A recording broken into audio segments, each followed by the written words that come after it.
Martin Fayulu hausse le ton. Dans une déclaration faite ce lundi 2 juin, l'opposant a exprimé sa vive inquiétude quant à la situation sécuritaire en République démocratique du Congo. Il affirme que le pays est en danger de fragmentation, une menace qu'il qualifie d'imminente et qui mettrait en péril la souveraineté nationale. Dans sa ligne de mire, les agissements de l'ancien président de la CENI, Corneille Nangaa, désormais proche de groupes armés actifs dans l'Est. Il interpelle également le président Félix Tshisekedi, à qui il reproche une gestion laxiste, voire complice de la crise.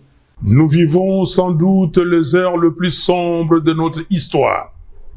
La balkanisation de notre pays, que l'on redoute depuis 1960, n'est plus une menace lointaine. Elle est en marche, à grands pas. Nous devons l'arrêter. Et pour cela, je m'adresse solennellement à 3 compatriotes. Corneille Nangaa, Joseph Kabila et Félix Tshisekedi. Monsieur Nangaa, je vous en conjure, cessez d'être complice des massacres de nos frères et sœurs. Cessez de livrer notre sol, nos vies et nos ressources aux forces étrangères. Le sang congolais ne peut plus couler avec votre complicité. Aucune ambition ne vaut le prix de la souffrance de tout un peuple. Monsieur Tshisekedi, vous avez le devoir de ne pas laisser notre génération être celle qui aura vu le Congo se désintégrer.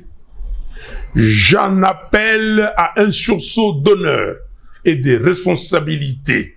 Mais surtout, Martin Fayulu appelle à un dialogue franc et direct entre toutes les parties prenantes et exhorte le chef de l'État à ne pas abandonner les citoyens congolais, en particulier ceux de l'Est, livrés selon lui à la loi des milices et à l'inaction de l'État. Autre point d'interrogation, la présence de l'ex-président Joseph Kabila à Goma, un retour qui alimente les spéculations et que Martin Fayulu juge troublant dans un contexte où les tensions frontalières sont à leur paroxysme et que les affrontements se poursuivent sur les rives du lac Albert en Ituri. Monsieur Kabila, aucune raison, même stratégique, ne saurait justifier une collaboration avec ceux qui déchirent notre pays. Le chemin vers la rédemption de nos erreurs passées, c'est le dialogue, pas la compétition. Je vous exhorte de quitter Goma, cette ville martyre, aujourd'hui occupée avec la complicité des forces ennemies. L'histoire ne pardonne pas les trahisons, encore moins celles faites à la patrie.